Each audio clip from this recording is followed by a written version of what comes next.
I received an inheritance of $5 million and decided to put my son to the test.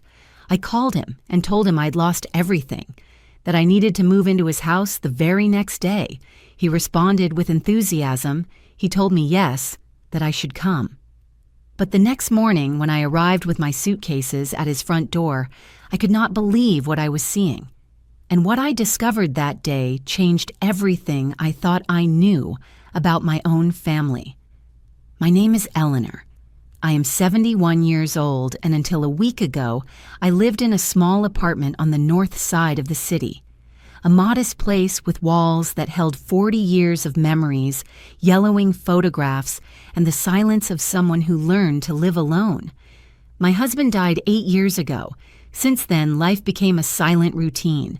I would wake up, prepare coffee, look out the window, and wait. Wait for what I do not know. Maybe I waited to feel something again. Maybe I waited for someone to knock on the door and remind me that I still mattered, but no one came. The days passed identical, one after another, like blurry copies of a life that once had color. I worked for 35 years in a textile factory. I got up every dawn, took the same bus, did the same job. I do not complain. That gave me a roof, food, and the possibility of raising my son, Michael. I raised him alone after his father left when he was barely 6 years old.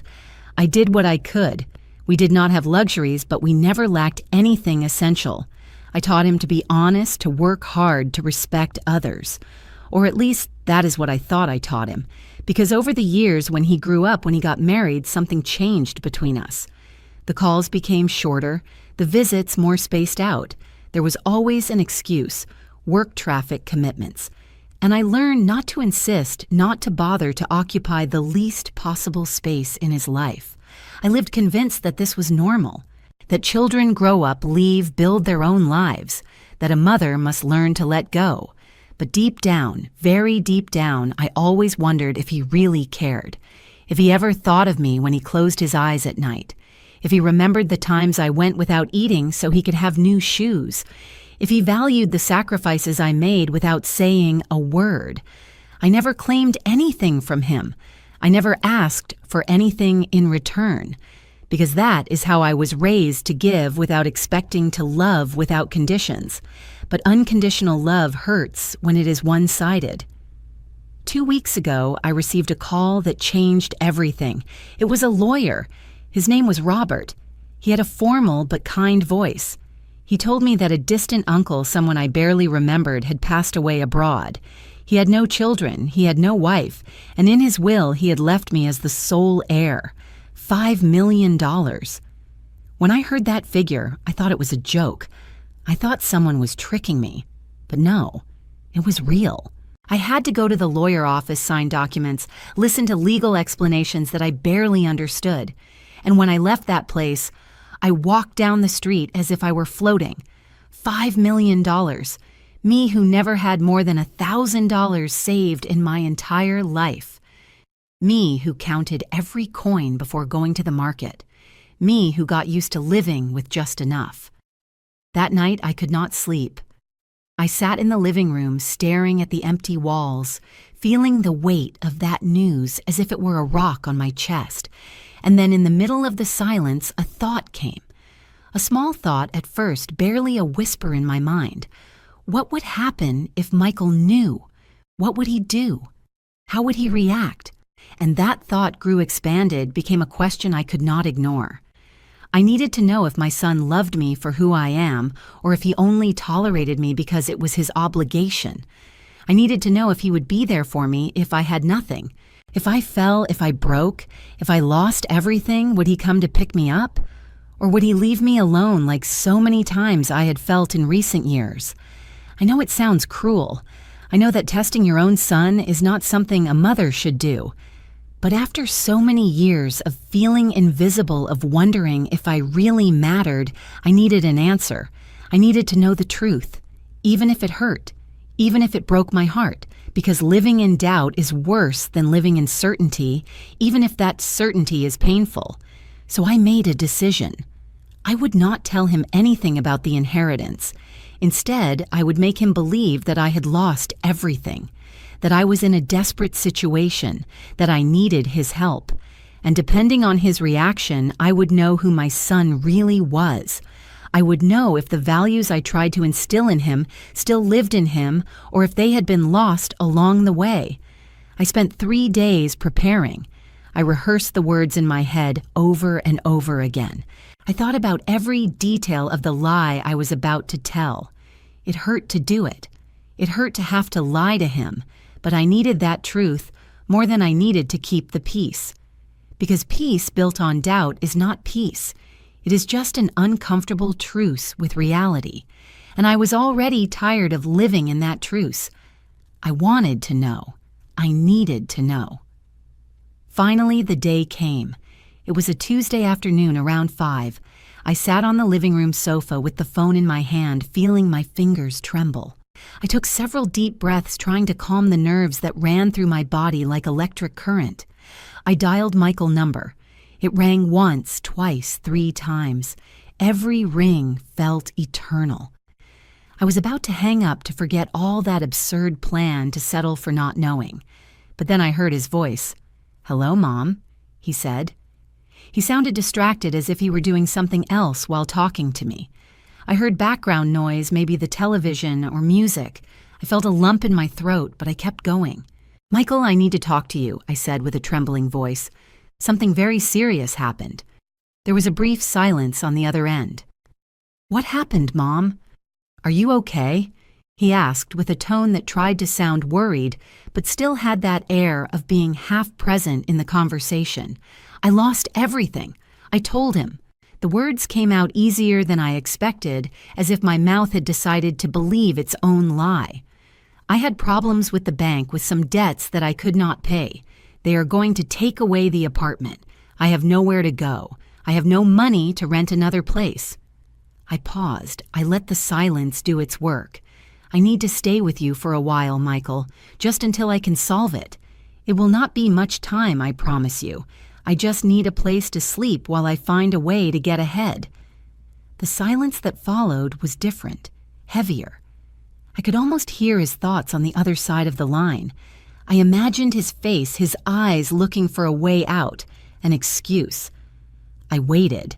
I counted the seconds in my head, 1, 2, 3, 4, and then he spoke. "Of course, Mom. Come over. You can stay with us as long as you need. Do not worry about anything. Tomorrow you can come. I will prepare the guest room. Everything is going to be okay." I felt something strange in my chest when I heard those words. It was a mixture of relief and guilt. Relief because my son had said yes, that he would receive me, that he would not leave me on the street. Guilt because I was lying to him, because I was manipulating the situation to get an answer. But there was also something else, something I could not define clearly. A small alarm in my intuition telling me that his answer had been too fast, too perfect. As if he had been waiting for me to say exactly that. As if he already knew what to say. "Thank you, my love," I replied with a broken voice, letting the tears that threatened to come out give authenticity to my performance. "You do not know how much this means to me. Tomorrow morning I will be there with my things. Do not bring much, Mom." He interrupted me. "Only the essentials. There's not much space here, but we will manage." Yes, of course," I told him. "Just a few suitcases. See you tomorrow then." "Rest, Mom," he told me before hanging up. "Everything is going to work out well." When the call ended, I sat there with the phone still in my hand, looking at the screen that had turned black. It had worked. Michael had said yes. He had opened the doors of his house to me. I should feel happy, relieved, proud of having raised a son capable of helping his mother in a difficult moment. But that strange feeling would not go away, that little voice in my head whispering that something was not right. I tried to ignore it. I told myself that I was being paranoid, that my own lies were making me doubt everything, that my son had responded exactly as a good son should respond. But the doubt was already planted, growing like weeds in my mind.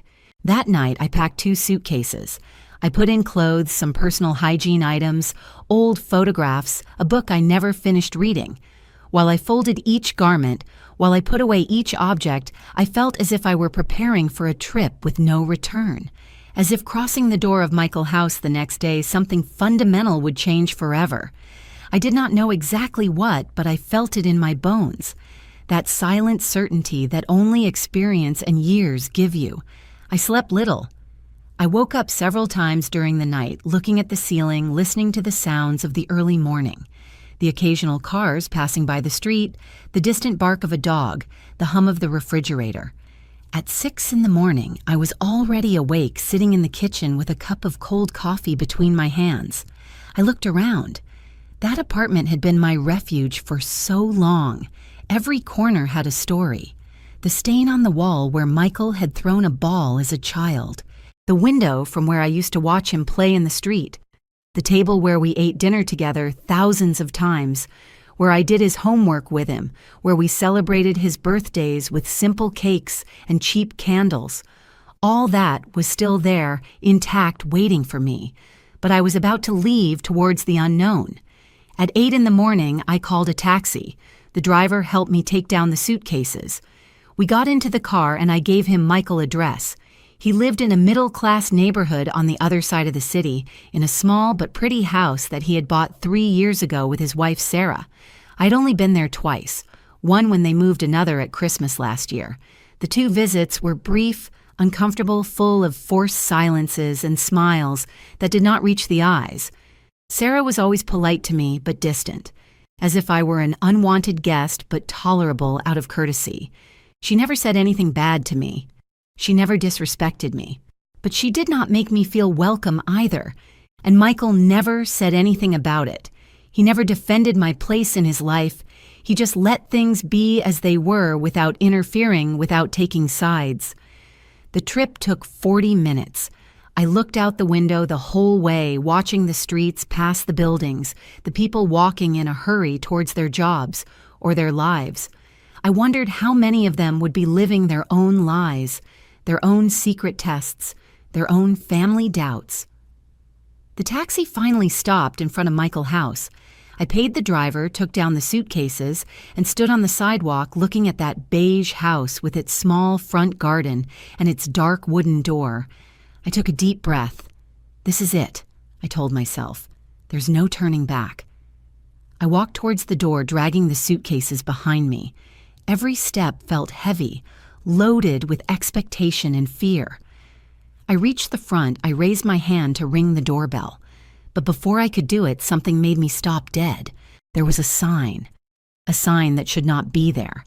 And when I read what it said, I felt like the ground opened under my feet. For sale.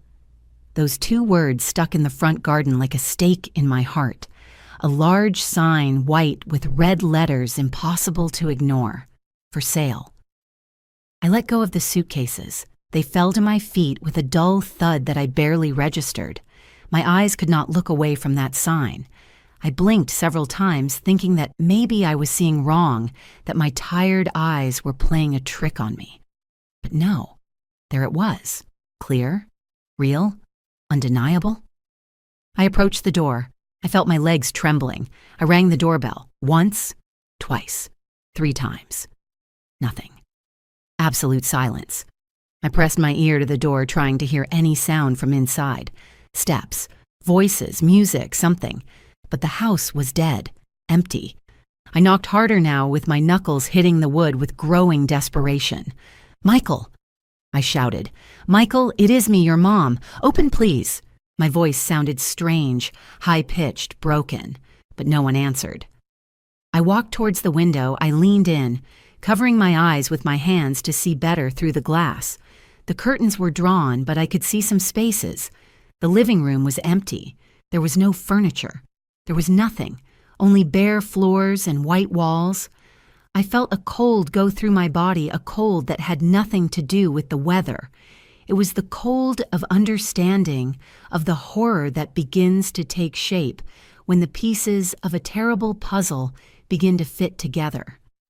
I moved away from the window, took a few steps back, unable to process what I was seeing, and then I heard a voice behind me.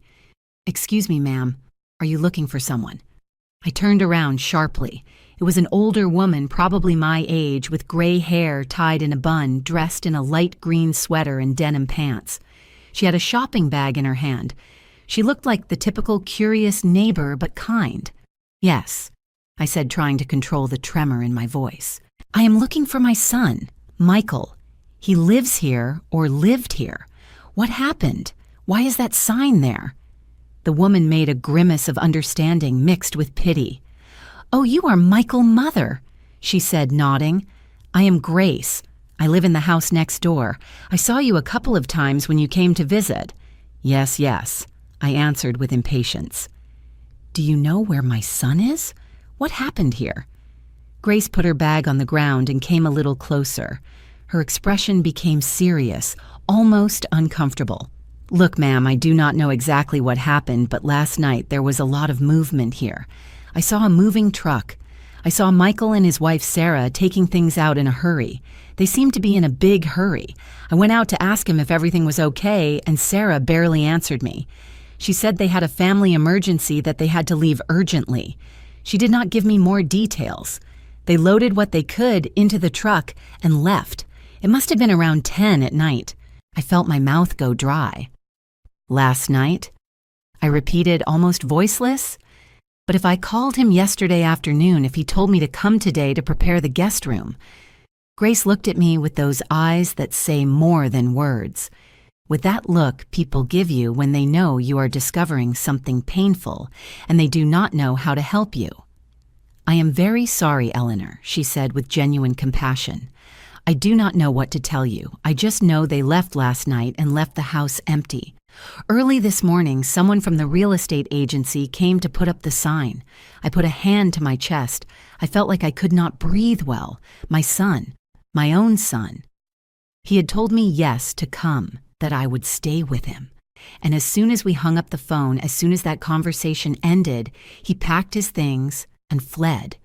He fled from me. He fled from his own mother. The pain I felt at that moment was not physical, but it was as real as if they had stuck a knife in my stomach. It was a pain that rose from the belly to the throat, that squeezed my heart, that made me want to scream and cry at the same time. Grace put a hand on my shoulder. "It is okay, ma'am. Do you want to come into my house for a moment? Drink water, sit down?" I shook my head. "I need to find him," I said. "I need to know why he did this.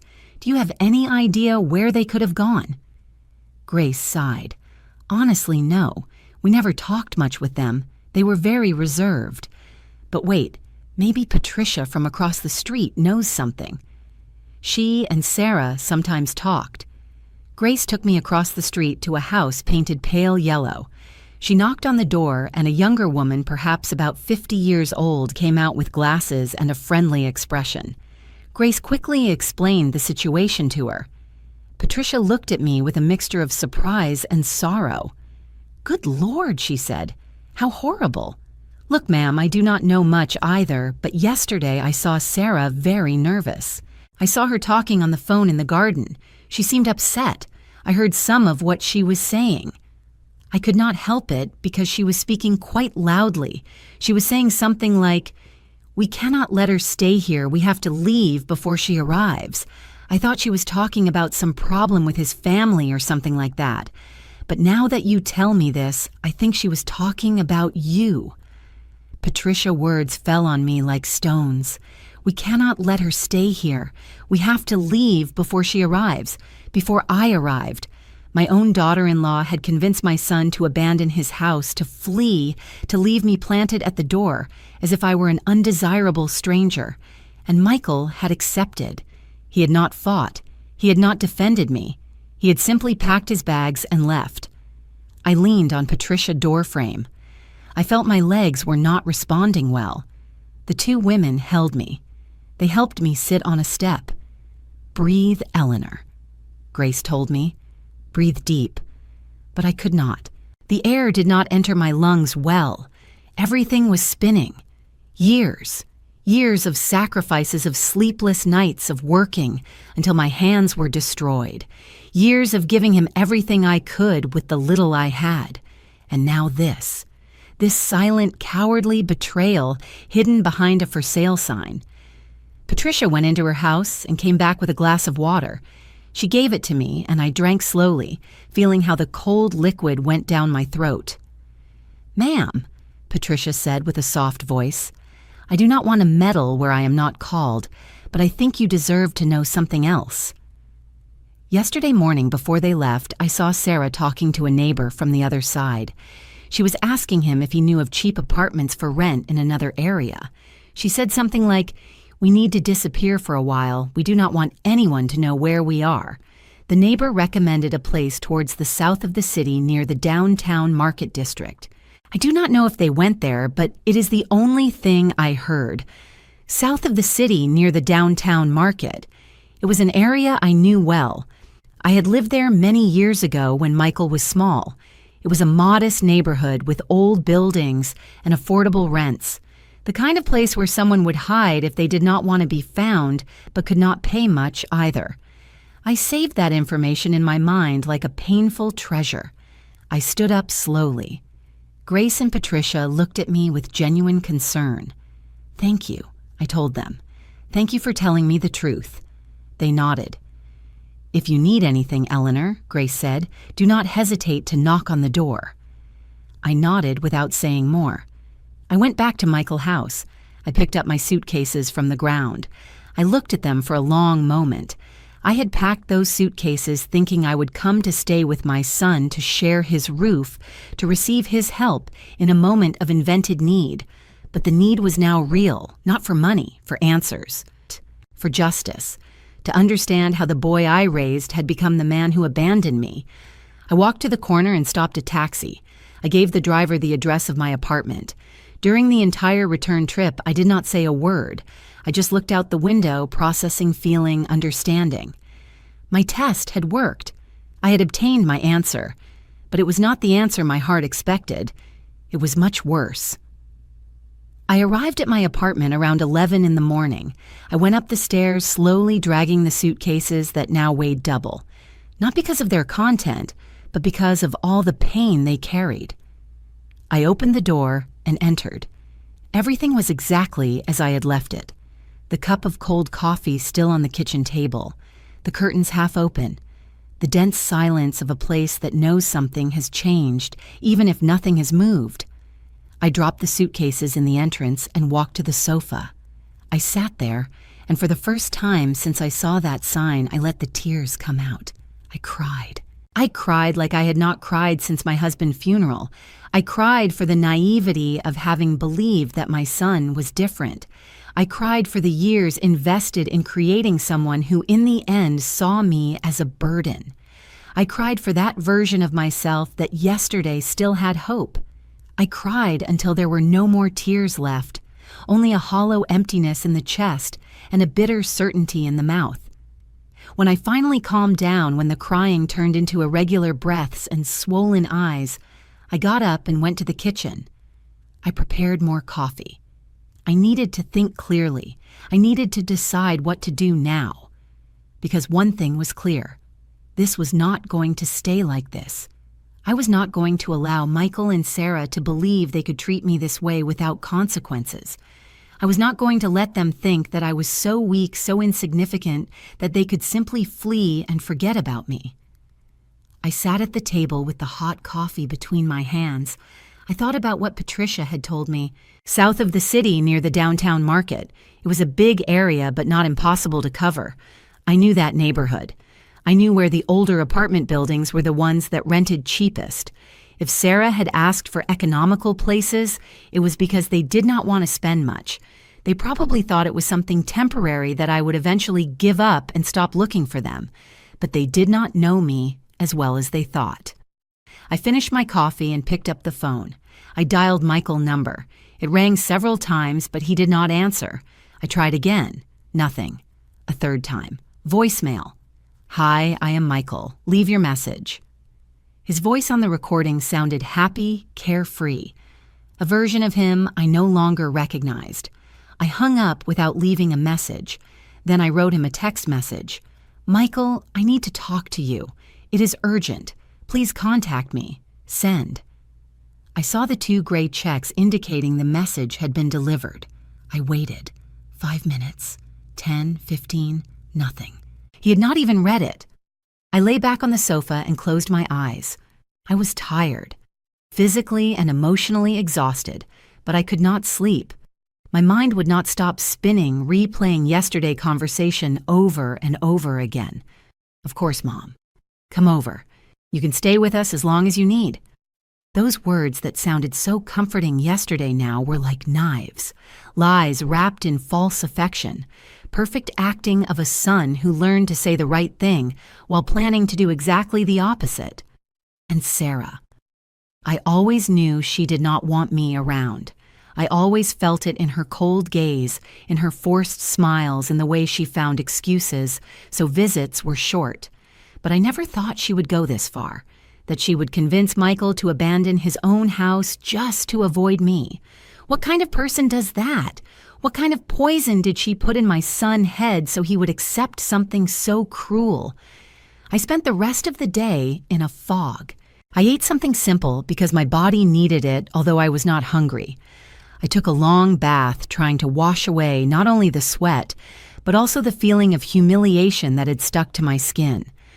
I dressed in comfortable clothes and sat in front of the window to watch the sunset. The sky was painted orange and violet, those colors that normally seemed beautiful to me, but today only reminded me that the day was ending and I still had no answers, no confrontation, no closure. At 8 at night, I received a notification on my phone. It was a message from an unknown number. For a second, my heart jumped, thinking it could be Michael from another phone. I opened the message. Eleanor, I am the lawyer, Robert. I just wanted to confirm that you received all the information about the inheritance. If you have questions, I am at your disposal. We agreed to meet next week to finalize the papers. Have a good night. The inheritance, $5 million. I had almost forgotten it in the middle of all this emotional chaos. That money that was going to change my life. That money that had given me the idea to test Michael. And now, ironically, that same money had become the answer to a question I never wanted to ask out loud. My son was not there for me when he thought I had nothing. So what would happen when he knew I had $5 million? The answer was so obvious, it almost hurt to think it. I stayed awake late that night, planning, thinking, imagining scenarios. At 2 a.m, I finally made a decision. I was going to find Michael and Sarah. I was going to confront them face to face, but I would not tell them anything about the inheritance yet. First, I wanted to see how they reacted, what excuses they invented, if at least they had the decency to feel shame for what they had done. And then, depending on that conversation, I would decide what to do with the money and with them. The next morning, I got up early. I dressed in practical clothes, dark pants, and a gray blouse. I tied my hair in a ponytail. I saw myself in the mirror. My eyes were still swollen from yesterday crying, but there was something different in my expression, a new hardness, a determination that was not there before. 71 years carrying everything in silence, being the selfless mother who never claimed anything. But that time was over. Today, I was going to claim. Today, I was going to demand answers. I took my purse, some cash, and left the apartment. I took the bus towards the south of the city. The trip was long, almost an hour, crossing avenues full of morning traffic, street vendors. On every corner, people running towards their jobs. I got off near the Central Market, just as Patricia had told me. The area was just as I remembered it. Old buildings of 3 or 4 floors, peeling paint electric cables, hanging dangerously low, small shops with faded signs. I started walking through the surrounding streets looking for apartment buildings. There were several. Too many. I realized this was going to be harder than I thought. I could not simply knock on every door asking for Michael. I needed to be smarter. I entered a grocery store on the corner. An older lady was attending behind the counter. I bought a bottle of water, and while I paid, I asked with a casual tone, "Excuse me, ma'am, do you know buildings around here that rent apartments? I am looking for my son, who just moved to this area, but I lost the exact address. The woman looked at me with those eyes that have seen everything in life. There are several, my dear, she said. The Santander building is 2 blocks from here. That one always has apartments available. There is also the Los Alamos residential right behind the market, and the San Miguel building on the main avenue. Those are the most common around here. I thanked her and left the store with my mental list of places to check. I started with the Santander building. I went up to the 2nd floor where there was a small sign that said, Administration. I knocked on the door. A middle-aged man with a mustache and a half-buttoned shirt opened. Good morning, I told him. I am looking for information about an apartment that was rented recently. My son and his wife. I think they arrived the day before yesterday. The man looked at me with distrust. I cannot give information about tenants, ma'am. It is privacy policy. I understand. I told him, trying to sound desperate without exaggerating. It is just that I had a family emergency and lost contact with them. I just want to know if they are here. His name is Michael. Hers Sarah.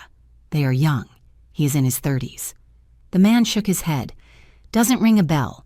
The only ones who rented this week were an older couple and a single student. I am sorry. I went down the stairs feeling defeated but not surrendered. There were still 2 more buildings left. I walked towards the Los Alamos residential. It was a bigger building, 5 floors, with a cream-colored facade stained by humidity and time. The main door was open. There was no security or doorman. I entered directly into the lobby that smelled of humidity and fried food. There was a board with apartment numbers, but no administrative office in sight. I went up floor by floor, listening. On the 3rd floor, I heard voices arguing in one of the apartments. I approached the door trying to distinguish the voices, but they were not familiar. I kept going up. On the 4th floor at the end of the hall, I noticed that one of the doors had a new doormat. The other apartments had old doormats or none at all. That detail caught my attention. I approached slowly, with my heart pounding in my chest. I stood in front of that door, holding my breath, trying to hear something from inside. Silence? Nothing. I knocked softly. Once, twice. I waited. Nothing. I knocked again, a little harder. Still nothing. I went down frustrated. Maybe it was not that building. Maybe I was obsessing without reason. I went out to the street and walked towards the San Miguel building on the main avenue. It was the farthest of the 3. It took me 15 minutes to get there walking. When I arrived, I saw it was a tidier building than the previous ones, with a glass door at the entrance and an intercom. There was a list of names next to the buttons. I started reading them one by one. Apartment 201, the Johnson family. 202, J. Miller. 203, no name. 204, M. Davis. M. Davis. Michael Davis. That was my son's last name. I felt my pulse accelerate. It could be a coincidence. It could be another person. But something in my instinct told me no. I pressed the button for apartment 204. I waited. Nothing. I pressed again, holding it longer. Silence. I pressed a 3rd time, and then finally I heard Sarah's voice through the intercom. "Who is it?" she said with an annoyed, impatient tone. I froze for a second. It was her. I had found them. I swallowed saliva and spoke with a voice as calm as I could. "Sarah, it is me, Eleanor. I need to speak with you and with Michael." The silence that followed was so heavy I could almost feel it go through the intercom. Then I heard murmurs on the other side, voices, whispering something that sounded like a muffled argument. Finally, she spoke again. "We are not here. You have the wrong apartment." And she cut the communication. "We are not here." The most ridiculous phrase someone can say when they just answered the intercom. I pressed the button again. Nothing. Again. Silence. They were in there, ignoring me, hiding like children who believe that if they close their eyes, no one can see them. I felt the rage rise up my throat like hot lava. I was not going to allow this, not after everything. I waited. I stood at the entrance of the building waiting. I knew eventually someone would enter or leave and I could sneak in. I did not have to wait long. 10 minutes later, a young woman arrived with supermarket bags. She opened the door with her key and I approached quickly. "Excuse me," I said with a kind smile. "I am going to my son's apartment, but he forgot to buzz me in." The woman looked at me, saw my age. She probably thought I was harmless and let me pass. "Thank you, my dear," I told her. I went up the stairs to the second floor. Apartment 204 was at the end of the hall to the right. I walked there with firm, determined steps. I reached the door. I could hear movement on the other side, low voices, steps. I knocked on the door with force. "Michael!" I shouted. "I know you are there. Open the door right now." The movement on the other side stopped. Absolute silence. I knocked again, harder. "I am not leaving until you open up and explain to me what the hell is happening. You can leave me standing here all day if you want, but I will not move." I waited. 30 seconds that felt eternal. And then I heard steps approaching the door. The sound of the lock. The door opened just a few inches. It was Michael. His face appeared in the crack, pale with dark circles under his eyes, with an expression of guilt mixed with fear. "Mom," he said with a low voice. "What are you doing here? What am I doing here?" I repeated, feeling my voice tremble with pure indignation. "What am I doing here, Michael? I came to your house as you told me. I arrived with my suitcases like we agreed, and I found a for sale sign and the house empty. You stood me up. You fled. You fled from your own mother. That is what I am doing here. I came for you to explain why." Michael lowered his gaze. He could not hold my eyes. "Mom, He began to say, but stopped. Sarah appeared behind him. She had her arms crossed and a hard expression on her face. "Eleanor, this is invasion of privacy," she said with a cold tone. "You cannot come to our apartment like this without warning." I laughed. A bitter, dry laugh without humor. Invasion of privacy. Sarah, seriously. "Yesterday, my son told me to come live with them. He told me to prepare my things. And you fled in the middle of the night. Who invaded whose trust here?" Michael finally looked up. "Mom, it was not like that," he said. "It was an emergency. We had to move fast and—" "Do not lie to me," I interrupted him. "The neighbors told me everything. They heard Sarah say you had to leave before I arrived. It was not an emergency, Michael. It was an escape. A cowardly escape because you did not want to take care of me when you thought I had nothing." Sarah took a step forward. "Look, ma'am," she said with a controlled voice but cold as ice. "The truth is, we cannot support you. We barely make ends meet for ourselves. Michael does not have a stable job. I earn minimum wage. We do not have space or resources for another person. He wanted to tell you yes because he felt sorry for you, but I made him see reality. We cannot, period." Her words were like slaps, every phrase calculated to hurt. But what hurt me the most was seeing Michael standing there without defending anything, without saying anything, just timidly nodding to everything his wife said. "So why did you not tell me the truth?" I asked my son directly, ignoring Sarah. "Why did you not have the courage to tell me you could not help me? Why lie? Why make me believe yes and then flee like a thief in the night?" Michael opened his mouth, but Sarah spoke first. "Because you do not understand, ma'am. You have always been like this, dramatic, manipulative, always playing the victim. Michael told me how it was when he was a child, always reminding him everything you sacrificed for him, making him feel guilty for existing. And now you come with this story that you lost everything. How do we know it is true? How do we know it is not another one of your manipulations to force Michael to take care of you forever?" I felt my breath cut off. Manipulative, dramatic, making him feel guilty for existing. Those words coming out of Sarah's mouth, but clearly planted there by private conversations with my son. Conversations where Michael had reinterpreted his entire childhood, where he had turned my sacrifices into burdens, my love into manipulation. I looked at Michael looking for some sign that he did not believe that Sarah was exaggerating, but he stayed there quiet with his head down without contradicting anything. "It is true, Michael?" I asked with a broken voice. "Is that how you see everything I did for you? As manipulation? As drama?" He finally looked at me.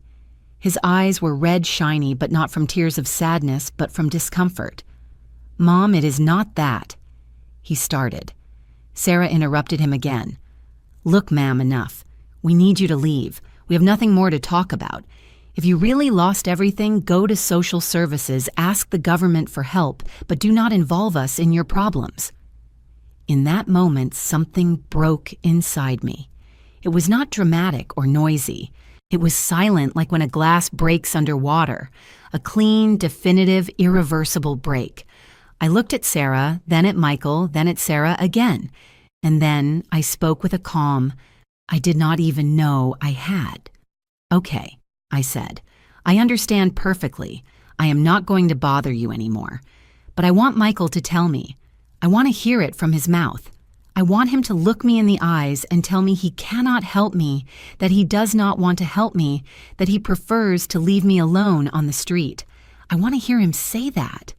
Sarah was going to speak, but Michael raised a hand, stopping her.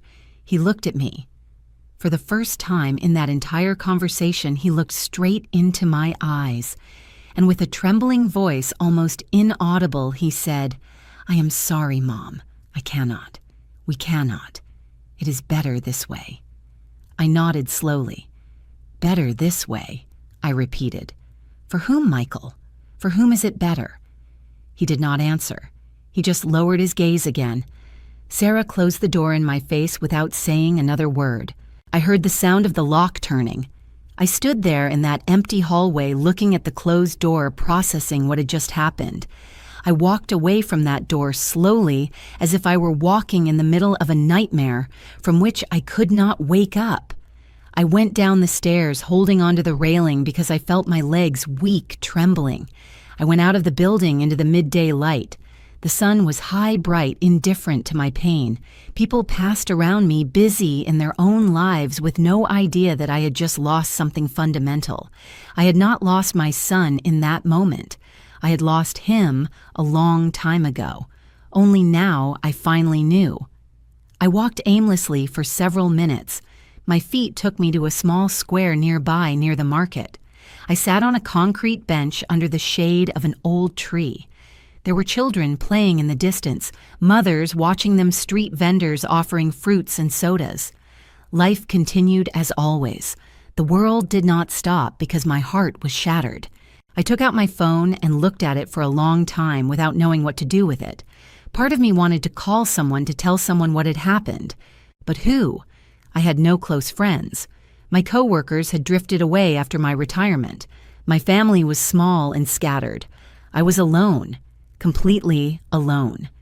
And that loneliness now had a different weight. Before it was circumstantial loneliness. Now it was loneliness of abandonment, of rejection, of being considered a burden by the only person who should have valued me unconditionally. I thought about Sarah, about her poisonous words, dramatic, manipulative, making him feel guilty for existing. How was it possible that someone reinterpreted love in that way? How was it possible that working 3 shifts to buy him school supplies was manipulation? That giving up my own dreams so he could study was making him feel guilty? That giving him everything I had, everything I was, became something negative in his adult narrative? And the worst was not that Sarah thought that. The worst was that Michael had allowed it. He had accepted it. He had made it his own. I wondered at what moment everything twisted. At what moment my son stopped seeing me as his mother and started seeing me as an obstacle. Maybe it was gradual. Maybe Sarah was planting those ideas little by little, year after year, poisoning every memory with her twisted interpretation. Or maybe Michael was always like that, and I did not want to see it. Maybe I was the blind one, the one who built an idealized image of her son that never corresponded with reality. Maybe the grateful child I remembered never really existed. I closed my eyes and breathed deep. The air entered my lungs, filling them with oxygen, but not with relief. Nothing relieved the pain I felt. It was a different pain than the one I felt when my husband died. That was a pain of natural loss of a completed cycle of love that ended due to inevitable circumstances. This was a pain of betrayal, of unrequited love, of emotional investment that never bore fruit, of realizing too late that you sacrificed your life for someone who does not value it. I opened my eyes and looked at the phone again. I had a message. It was from the lawyer Robert. "Eleanor, good morning. Confirming our appointment for Monday at 10 in the morning to sign the final inheritance documents. Please confirm your attendance. The inheritance, $5 million. The money that had triggered all this painful test. The money that now had a completely different meaning. I breathed deep and started thinking clearly for the first time since I left that apartment. Michael and Sarah knew nothing about the money. They had rejected me, believing I was poor, that I was a burden, that I had nothing to offer them. Their decision had been based on that premise. Now I had to decide what to do with that information. I could call Michael right now, tell him about the inheritance, see how he reacted. I imagined the scene.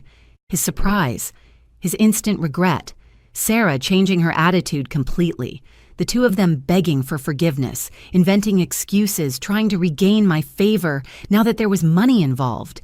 The idea gave me nausea. I did not want that. I did not want a bought love.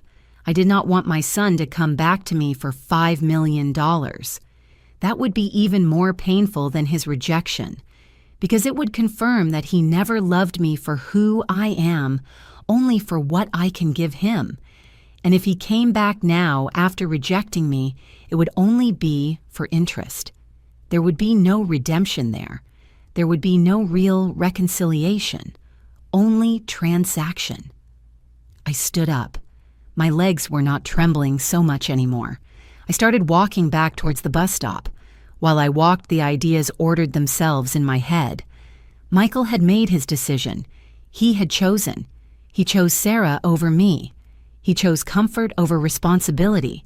He chose selfishness over filial love. That choice hurt, but at least it was clear.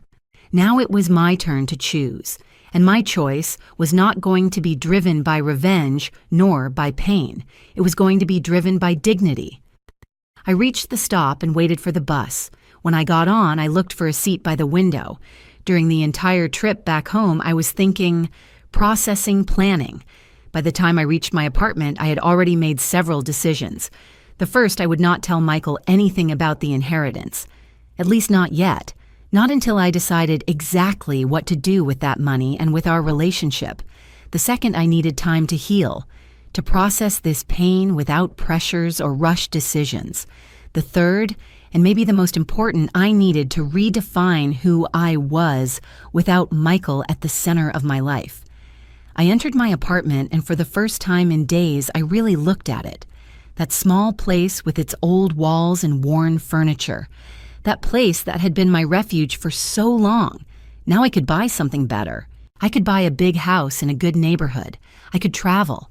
I could do all those things I could never do, because I was always saving, always thinking about the future, always sacrificing myself.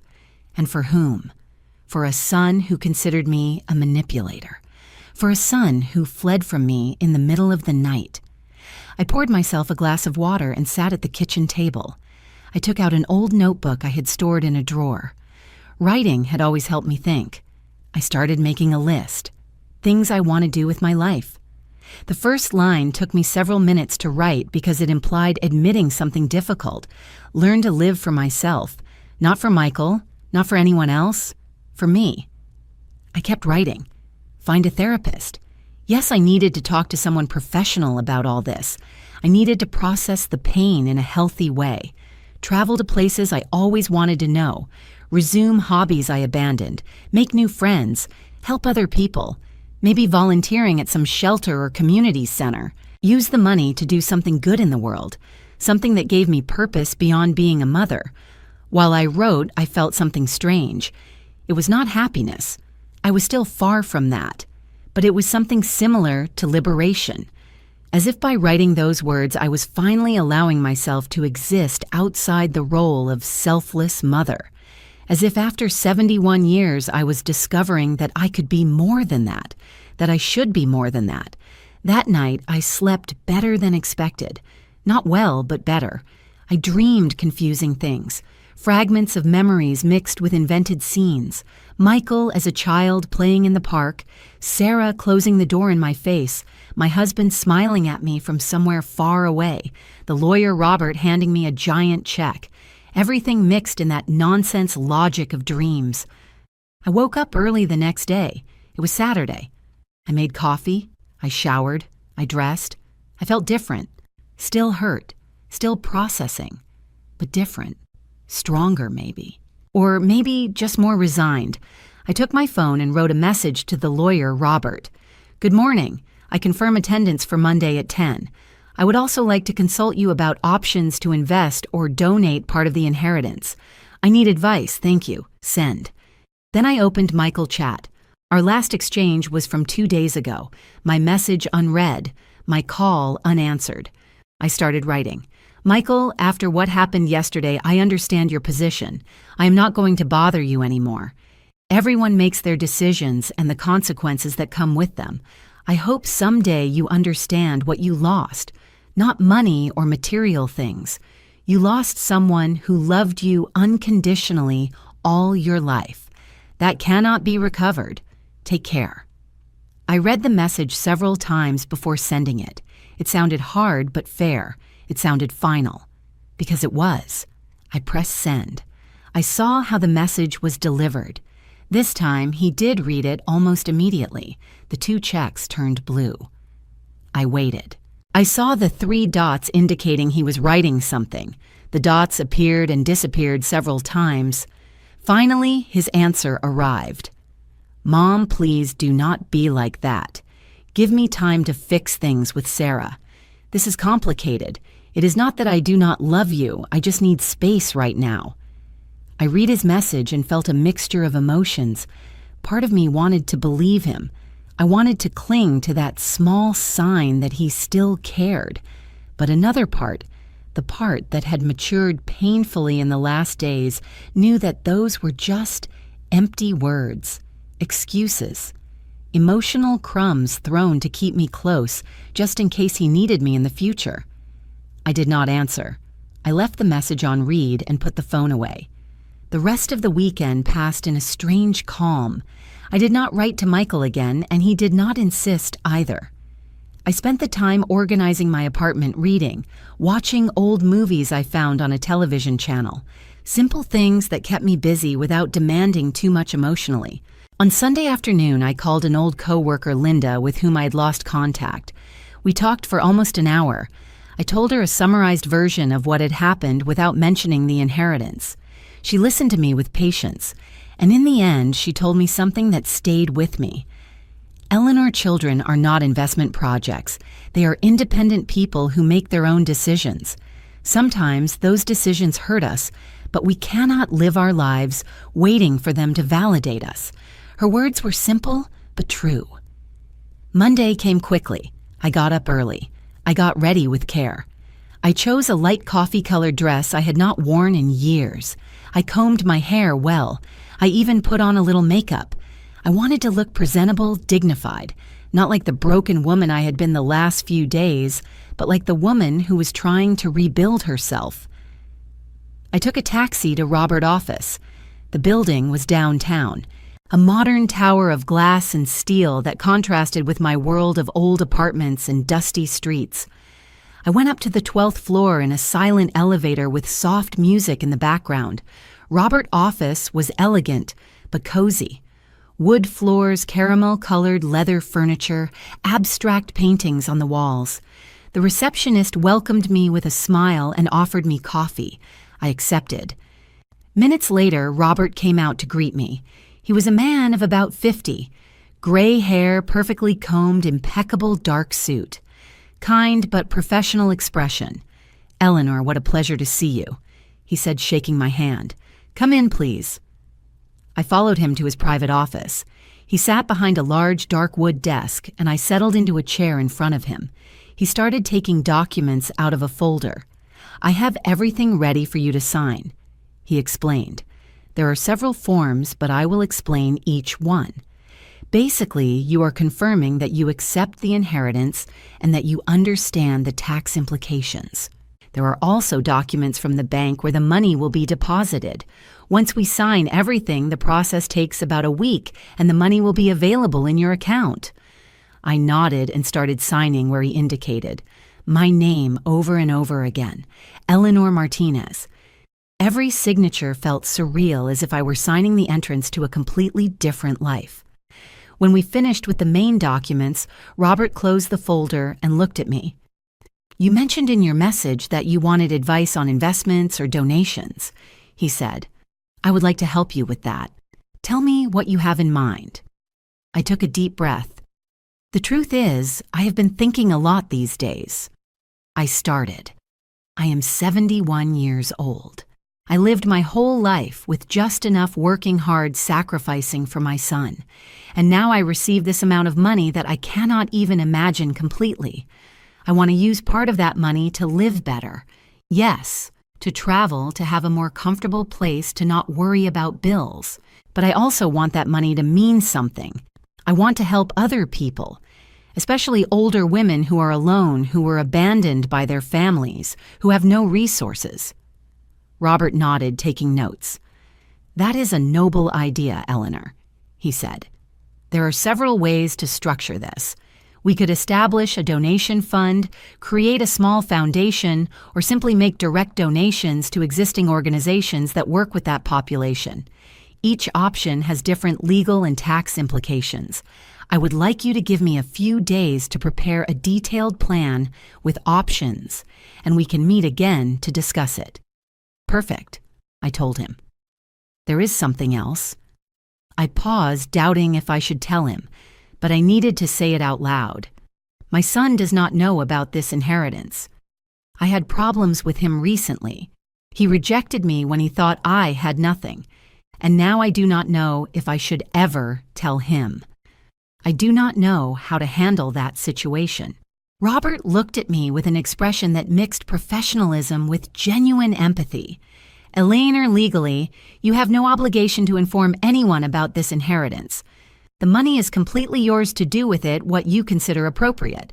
That said, and I speak now not as your lawyer, but as someone who has seen many complicated family situations, my advice would be to take your time. Do not make rushed decisions about your son while emotions are fresh. Give it time. Use these next few months to focus on yourself, on healing, on discovering what you really want. Decisions about your son can wait." His words made sense. I nodded slowly. "You are right," I said. "I need to focus on me first." Robert smiled. "Exactly. And when you are ready, if you decide you want to share some of this with your son or not, it will be a decision you make from a place of clarity and not from pain." We said goodbye with a handshake. He told me he would contact me in a few days with the investment and donation plan. I left that office feeling strangely empowered. I went down in the elevator and went out to the street. Downtown was full of life. Office workers on their lunch hour, street vendors, tourists taking photos. I stood on the sidewalk for a moment, simply observing. And then I made an impulsive decision. Instead of taking a taxi back home, I started walking. I entered a bookstore I saw on the corner. I had not bought a new book in years. I always got them used or at the library. I walked through the aisles, touching the spines of the books, reading titles. Finally, I chose 3. One about travel in Europe, another about meditation and emotional healing, and one of contemporary poetry. At the register, when the cashier gave me the total, I took out my card without thinking twice. $75. Before that would have been a fortune for me. Now it was insignificant. But the act of buying it, of not having to count every coin, felt like a small act of freedom. I left the bookstore with my bag of books and kept walking. I passed in front of an elegant restaurant with tables on the terrace. I stopped. I looked at the menu displayed at the entrance. Dishes that cost what I used to spend on food for a whole week. I went in. The waiter welcomed me with courtesy and took me to a table by the window. I ordered a seafood pasta dish and a glass of white wine. While I waited for my food, I looked around. Couples talking, groups of friends, laughing, people alone like me, but all seeming comfortable in their own company. When my food arrived, it was delicious. Every bite was a small celebration, not of the inheritance itself, but of finally allowing myself to enjoy something, without guilt, without thinking if I should be saving that money for something else or for someone else. I ate slowly, savoring. I drank the wine, feeling how it relaxed my tense shoulders. And when I finished and paid the bill, $120 with tip included, I felt good. Not happy yet, but good. I walked a little more before finally taking a taxi home. When I arrived at my apartment, it was almost 4 in the afternoon. I checked my phone. I had 2 messages. One was from Linda asking how I was. The other was from Michael. My heart gave a little jump when I saw his name. I opened the message. "Mom, I need to talk to you. It is important. Can we meet?" I looked at that message for a long time. Part of me wanted to answer immediately. I wanted to know what was so important. I wanted to believe that maybe he had reconsidered. But the other part, the part that was learning to protect itself, knew I was not ready yet. I put the phone away without answering. I made myself a tea and sat on the sofa with one of my new books, the one on meditation and emotional healing. I started reading. The first chapter talked about grief. Not only grief for death, but grief for losses of all kinds. Loss of relationships, loss of the version of someone you thought you knew, loss of expectations. Every word resonated in me as if the author were speaking directly to me. That night before sleeping, I checked Michael's message again. I still had not answered. I decided I would give him an answer, but not yet. Not when he wanted, but when I was ready. For the first time in my life as a mother, I was going to put my emotional needs first. I was going to decide the terms of our relationship if there was still going to be one. And that felt terrifying, but also necessary. I went to bed thinking about all the things I could do with my new life, places I could visit, people I could help, versions of myself I could discover, 71 years old and barely starting to live for me. How ironic, how sad, how liberating, all at the same time. 3 days passed without me answering Michael's message. 3 days in which he wrote 2 more times. The first message said, "Mom, please answer. I really need to talk to you." The second more desperate. "Mom, do not ignore me like this. Something happened. I need to see you." Every message made my heart squeeze a little. But I kept my decision. I was not ready. And more importantly, I needed him to understand that I was not at his disposal every time he decided he needed me. During those 3 days, I kept busy. I called Linda and we agreed to meet for coffee. It was the first time in years I went out socially with someone who was not family. We sat in a small cafe near my house and talked about everything. About our years in the factory, about how our lives had changed since then, about her grandchildren who visited her every weekend. I did not tell her about the inheritance, but I did tell her more details about what had happened with Michael. She listened without judging, and in the end she told me something that felt like a hug. "Eleanor, you deserve people in your life who value you. If Michael cannot be that person right now, then you need to surround yourself with those who can. You are not alone, even if sometimes you feel that way." I also spoke on the phone with the lawyer Robert. He presented me with several options to structure the donations I wanted to make. The one I liked the most was creating a permanent fund that gave scholarships and financial aid to women over 60 in vulnerable situations. I decided to allocate $1 million for that fund. The rest I would divide among safe investments for my future, a new house travels, and a reserve for emergencies. Robert would take care of all the legal paperwork. I would sign the final papers next week. On Thursday afternoon, 4 days after Michael's last message, I finally decided to answer him, but not in the way he expected. Instead of accepting to see him immediately, I wrote Michael. "I received your messages. If you need to talk, we can do it, but it will be on my terms. Sunday at 3 in the afternoon at Central Park at the main fountain. If you do not arrive, there will not be another opportunity." His answer arrived in less than a minute. "I will be there, Mom. Thank you. I love you." I read that I love you with a mixture of skepticism and pain, easy words to say when something is needed, more difficult to demonstrate with actions when there is nothing to gain. I put the phone away and prepared myself mentally for that meeting. I knew I had to decide what I would tell him, what I would not tell him, and above all, what limits I would establish regardless of what he said. Sunday arrived with a partly cloudy sky. I dressed in comfortable clothes, sand-colored pants, and a white blouse. Nothing special. I did not want to look like I was trying to impress him. I arrived at the park 10 minutes before 3. The main fountain was surrounded by families, children running, couples sitting on the benches. I found a place with some privacy and sat to wait. Michael arrived on time. I saw him approaching from afar. He walked with quick steps, nervous. He wore jeans and a wrinkled shirt as if he had dressed in a hurry. When he reached where I was, he stopped a meter away. "Mom," he said. "Thank you for agreeing to see me." I nodded without saying anything. I sat down and he sat next to me on the bench, leaving a prudent space between us. There was an uncomfortable silence.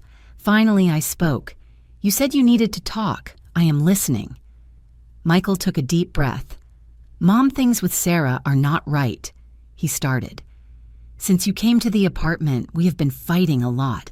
She says horrible things about you, and I cannot take it anymore. I realized you were right. I realized I was a coward." I paused, waiting for him to continue. "And she left me," he said with a broken voice. 2 days ago, she told me she was leaving, that I was useless, that I was never going to amount to anything. She packed her things and left. She left me with the apartment rent, with the debts, with everything. And I do not know what to do, Mom. I do not know how I am going to pay everything. That is why I needed to see you. I need your help." There it was, the truth behind his urgency, the truth behind his "I love you" and his "I need to see you." It was not genuine regret. It was not remorse for how he had treated me. It was need. Again, always need. I looked him in the eyes.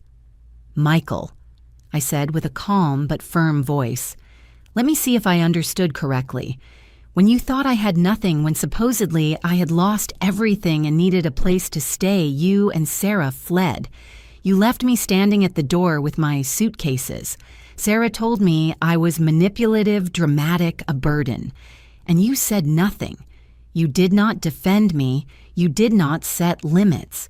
You simply accepted everything she said and closed the door in my face." He lowered his gaze. "I know, Mom, I know. I made a terrible mistake." I continued. "And now that Sarah left you, now that you find yourself alone with economic problems, now you do remember me. Now you do need your mom. Not because you love me, not because you really regret it, but because I am useful to you, because you need something from me." He looked up with tears in his eyes. "No, Mom, it is not like that," he protested. "I really regret it. I really realize the mistake I made. I need you, yes, but not just for money. I need you because you are my mom and I feel horrible for what I did." His tears seemed real. His pain seemed genuine. But I was no longer the same woman who a week ago would have fallen for those tears. I was no longer the mother who settled for crumbs of regret.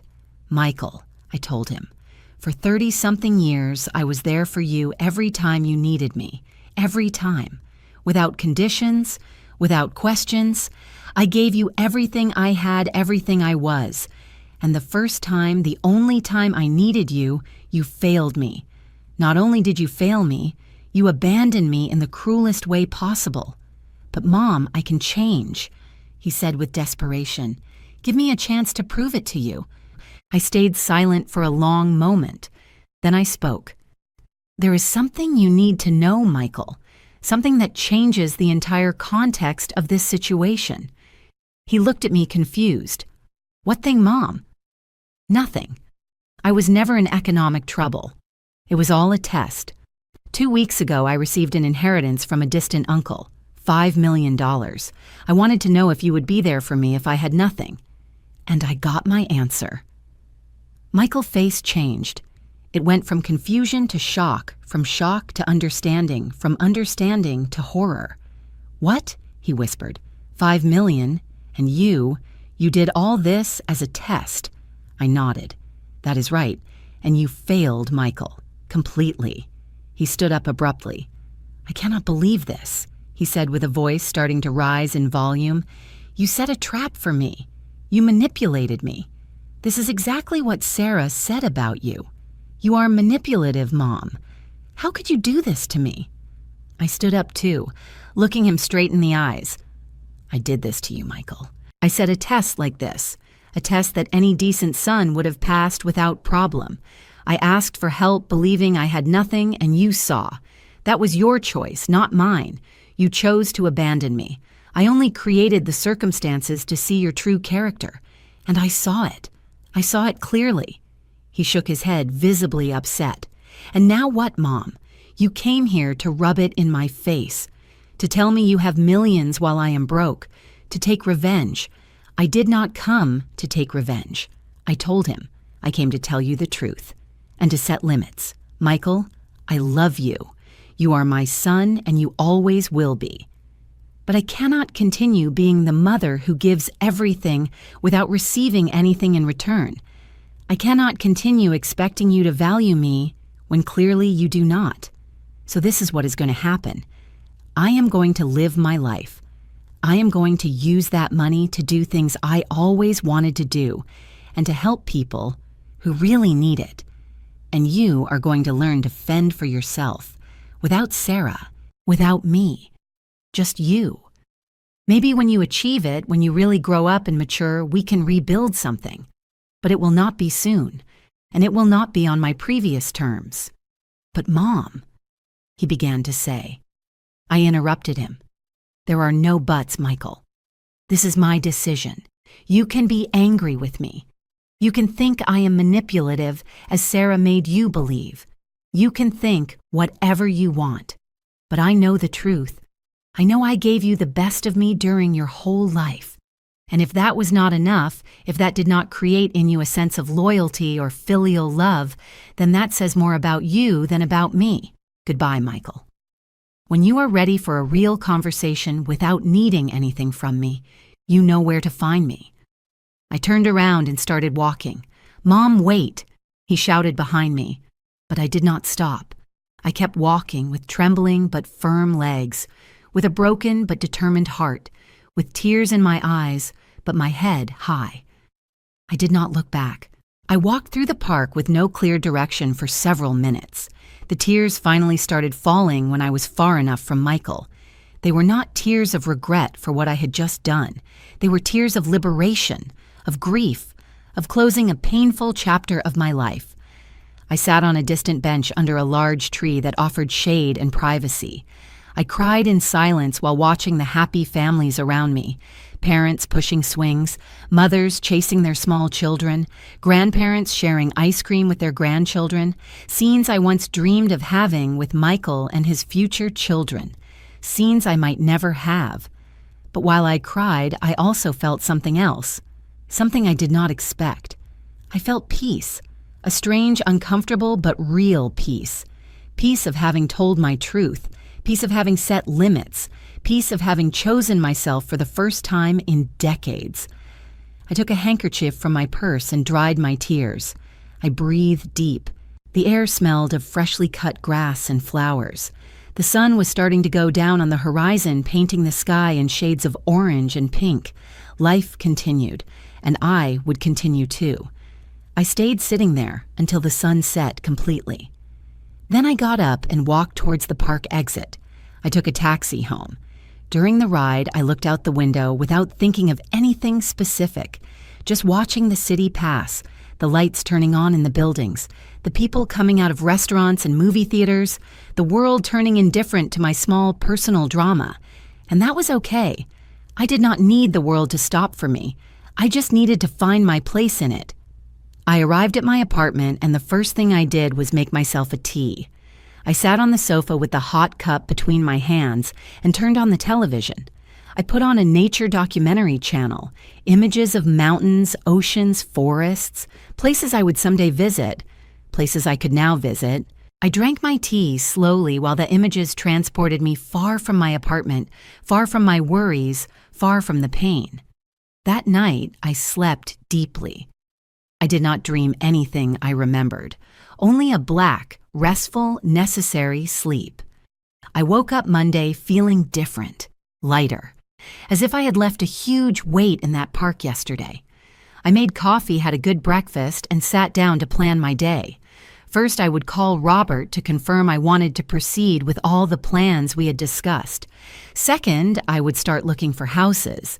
I did not want something too big or ostentatious, just a more comfortable place with good natural light, maybe a small garden. Third, I would investigate painting or pottery classes. I always wanted to learn some art but never had time or money. I called Robert at 9 in the morning. I confirmed everything. He told me the money was already available in my account, that the donation fund papers would be ready to sign on Friday.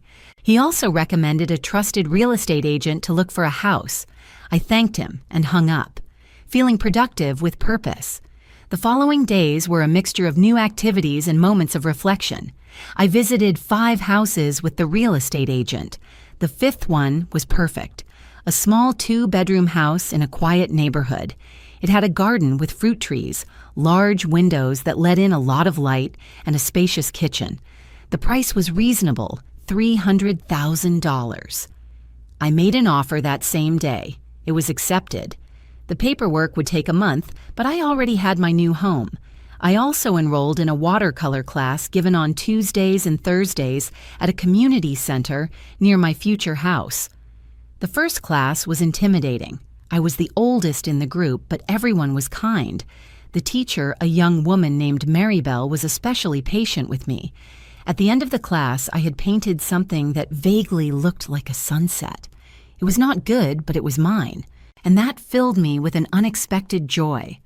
Michael did not contact me again during those weeks. Part of me wondered how he was, if he had managed to solve his problems, if he was still angry with me, if someday he would understand.